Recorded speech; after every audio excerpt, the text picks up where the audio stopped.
All right, what's good, YouTube? Y'all know what it is, man. Philan Speaks back for another video right here. Of course, this is the post-game wrap-up of the Philadelphia Eagles versus the Jacksonville Jaguars, a game that I'm sure many people have many opinions about. I'm going to give my quick breakdown synopsis before I let on guests. And anyone who else wants to come on and speak, you can come on and let me know how you feel, especially Eagle Nation, Eagle fans, even haters, whatever. You know what it is. So this was a 28-23 victory by the Philadelphia Eagles in a game that I feel like had some good. It had some very, very annoying moments to it as well. We saw a tale of two halves. Typically, when I'm talking about a tale of two halves, I'm talking about a half where the Philadelphia Eagles look one way, and then they look terrible the other half. Now, I'm not going to sit up here and say that the offense looked absolutely extraordinary pretty much at any time consistently today. However, the team did manage to do something they haven't done all year, that is score points in the first quarter. All right. So, yeah, big up to the team for that, right? These guys were able to pick up points in the first quarter. They also did not give up any points in the first half. So we go into the halftime. It was 22-0. And at this point, I'm looking at it like, look, man, I'm just trying to get up out of here healthy. That's just the way I felt at this game. I did not like the way Saquon Barkley was looking at times health-wise. I did not like the fact that A.J. Brown left the field. I did not like the fact that Frank, forgive me, y'all, for forgetting my man who is replacing Jason Kelsey's name, replacing Jordan Mailata. All right, Frank. I didn't like the way he was looking. I didn't like the way a lot of the guys were looking. Despite that, despite the way the guys were looking, despite the fact the guys were dinged up, our coach, our fearless leader, Nick Sirianni, decides to go out there on this particular day, on a day where you are up 22 points, and to constantly, for some unknown reason, go for 2-point conversion after 2-point conversion after 2-point conversion after 2-point conversion after 2-point conversion after 2-point conversion. Hopefully, and this was before Jacksonville started making a comeback. Then Jacksonville starts making a comeback, which was sparked by a ridiculous call by the officials when they missed it, where one of the Jacksonville Jaguar players trips up Saquon Barkley as he is trying to get through a hole. This causes Saquon Barkley to trip, hit the ground, which the play should have ended at that moment. The ball pops out of his arm, and here sparks a Jacksonville Jaguars comeback. Okay, so I figured, okay, you know what? The officials are like, this game is boring. We want something exciting. So they was on some bullshit. That was the only conclusion I could come to with why the officials will let that happen after looking at the screen, after disagreeing with myself, after disagreeing with everyone in my house, disagreeing with everyone who were doing the telecast, both the color commentator and the damn analysts, all disagree with them, but somehow these jackasses are the only ones who believe that Saquon Barkley actually fumbled the ball. This is what we watched. I couldn't believe it, but, I can get past it. I've seen worse. Cool. This was followed by a drive. We're talking about right now, we're in the third quarter with about 8 minutes, 50-something left, somewhere around there, where Jalen Hurts all of a sudden just forgets how to throw the damn football. I don't know what type of coverage they were seeing. Like, I'm not going to give you this crazy judgment about his play today because I wait till after I get the all 22 footage. Once that's out there, I can watch it. I can watch a couple of our other great content creators who actually do every play that Jalen Hurts did before I give my complete analysis of his play. However, I will say the Jacksonville Jaguars defensive coordinator was doing something. He was doing something to have him confused. Now, roughly, I could tell they were doing some sort of a cover two, oftentimes, which was taking away long plays. I'm assuming they're looking at the Eagles on film and concluding that the Philadelphia Eagles are a big play team, which would be accurate. So the offense or the defense that they put out there, the formations, was able to stagnate the Philadelphia Eagles offense for a while. It was able to do so. So we relied on the running game, which was an intelligent thing to do. Without a doubt, we're not taking away from that. However, Nick Sirianni, I'm hoping, learns from this situation that you don't have to do too much throughout a game. Because I recall absolutely going for it on 3 third-down conversions that were failed. Okay, that's an attempt at 6 points. Had you taken the field goals, that would be 3 points at least. 3 points at least that you would have, where you would have enough of a cushion to not be concerned or not be afraid of Jacksonville when they started to make their comeback. Okay, that changes the situation. Like at the end of the game when you're up 5 and Jacksonville's trying to make that comeback, which was halted by a beautiful play by Nakobe Dean, which we will get into, I'm sure. But you would be up 8 points and in a situation that isn't as dire as what you had. The most that the Jacksonville Jaguars will be able to do in that situation is to tie the game, take us into overtime, and then we'll see what happens. But no, greedy Nick Sirianni has to go for 2-point conversions for reasons that are unbeknownst to myself. You're up 17-0, and you're going for 2-point conversions. For what? And the only reason I'm angry about this right now is because I'm seeing that this guy has not learned. Okay? All week I've been hearing about, since the Eagles have been on this 3-game winning streak, that Nick Sirianni is a better coach than we thought. These are the things that they're saying on the radio station.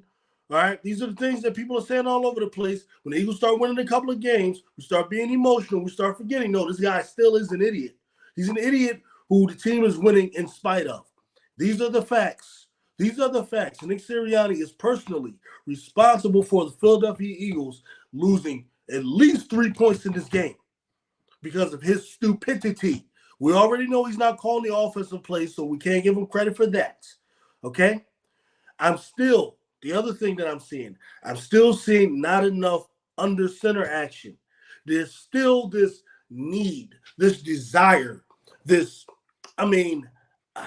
guys just love to play this shotgun, especially on 3rd and short. All this shotgun playing that has had our offense stagnated over the last year and a half, but I'm still seeing it.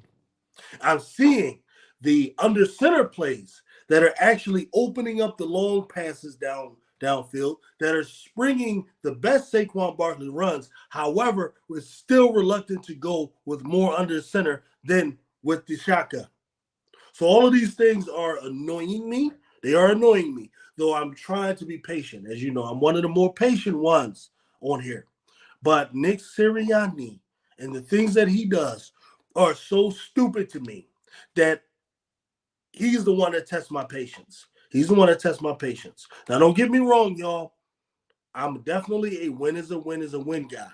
But what I fear and what I project and what I see is that the stupidity of a Nick Sirianni, who refuses to learn from his mistakes, who loves to just do all of these nonsensical things on the football field, that what will happen eventually is that it might not be now. It might not be during the regular season, but at some point in a playoff situation where you have a Nick Sirianni up against a Dan Campbell, where you have a Nick Sirianni up against a McVay, or Nick Sirianni up against a Shanahan, okay? A real smart guy up against a guy that you know is a moron, who might be a good motivator, but that you know is a moron, he's going to hurt you.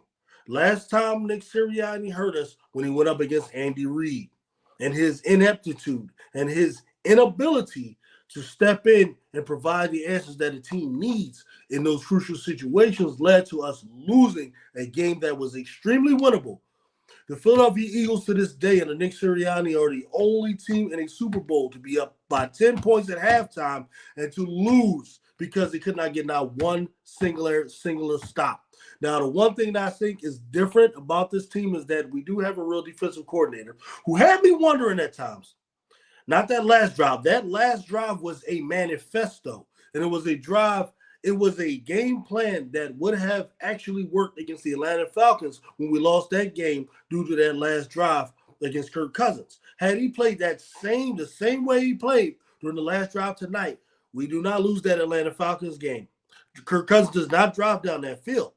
So I know Fangio is the real deal, but it's this damn Nick Sirianni who does dumb shit after dumb shit after dumb shit.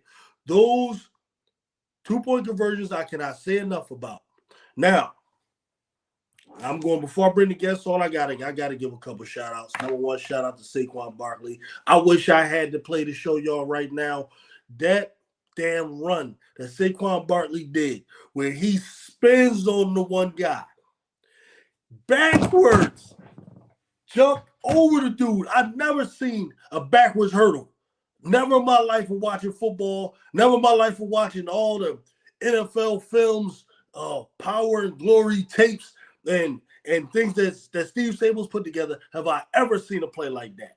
That is an all-time NFL highlight reel play right there that will be all over the place on ESPN, Fox 1, and everywhere. That play was ridiculous. So Saquon Barkley gets the first game ball without a doubt. Without you, I don't know how we pulled this out today. Second was that catch. That catch by Devontae Smith when Jalen Hurts got his shit together after that drive before then where he couldn't even hit motherfuckers up 10 feet away from him. He comes during that drive, hit Devontae Smith with a pass. I don't know if it was a perfect pass. It was good because it couldn't be intercepted, but that one-handed grab was up there with I would say this year probably the best grab so far was the one that Garrett Wilson grabbed for the Jets. Probably was that Thursday night. But next to that, and if you talk a degree of difficulty, there was no catch better than the Devontae Smith catch, man. I love having these receivers. I love having these dudes. I love having this talent. But that damn Nick Sirianni, bro. That damn Nick Sirianni, man. We're on some of them right now, man.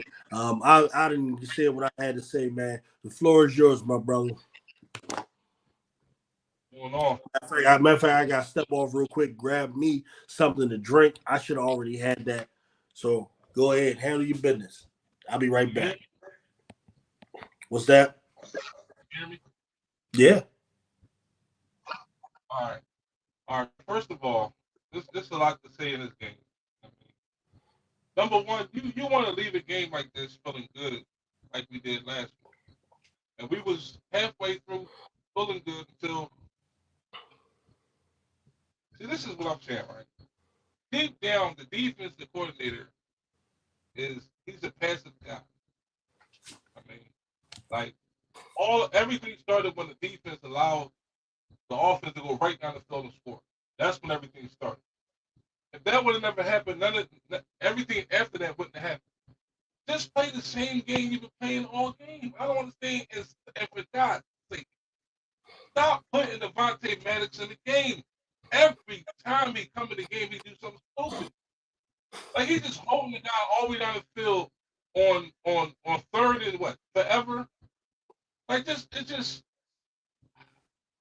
She ain't like using Devontae Maddox. Put Hilo Ringo in the game. Like you don't gotta put Devontae Maddox in the game. I don't understand it. You understand what I'm saying? In the Kobe days, that was a beautiful play at the end. Kobe It shouldn't have to be. The Kobe did shit what? You breaking up a little bit. At the end of the game, we have to go for the juggler thing. We cannot run that last play with Saquon and run up the middle. Just throw the ball to get the first down and let's nail. Like don't play too conservatively. I don't want to kick a 57-yard field goal. I'm not comfortable with all that. I'm comfortable with going for the first down because I have no confidence in the defense at all. I don't. I have no confidence in the defense.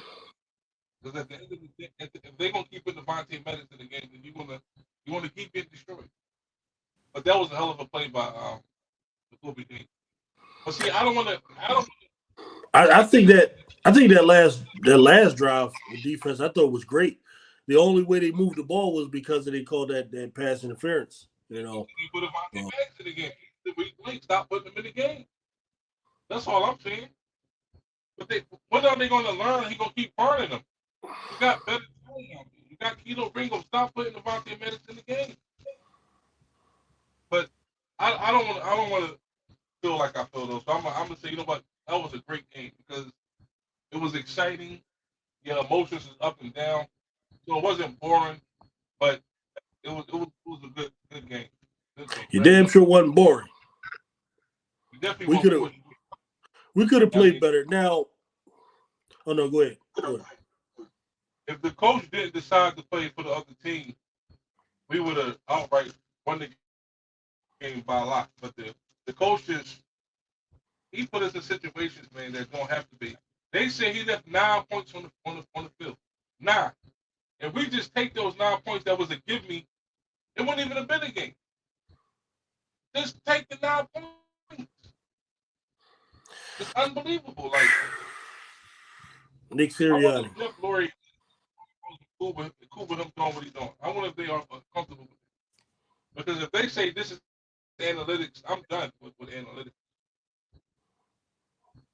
I'm really done with Like analytics. analytics has no idea that Jacksonville's gonna come back and score. The analytics don't know that Kobe D gonna intercept the damn ball. Like I don't get it. I don't get it. Um, yeah. What else was I about to say, man? It was something that was just on the tip of my tongue a second ago. That I was about to mention. Uh, I mean, we got one of the chat. My man Alfredo.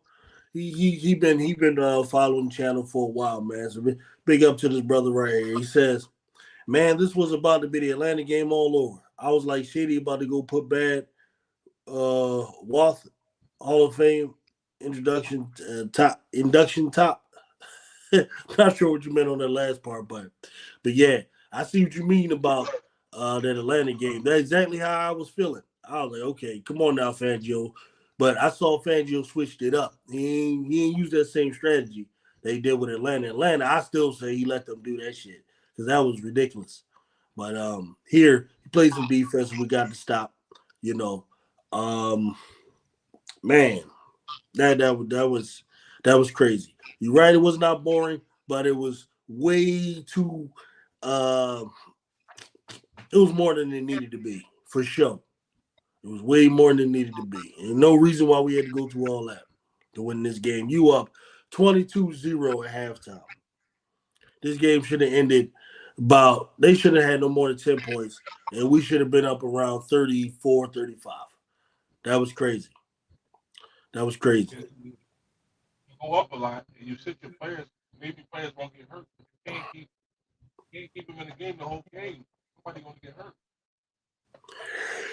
Yeah, that's the other thing, man. We got Dallas Cowboys coming up, and I already know how Dallas think. They're probably gonna bring back Mike and all them guys for this game, for our game.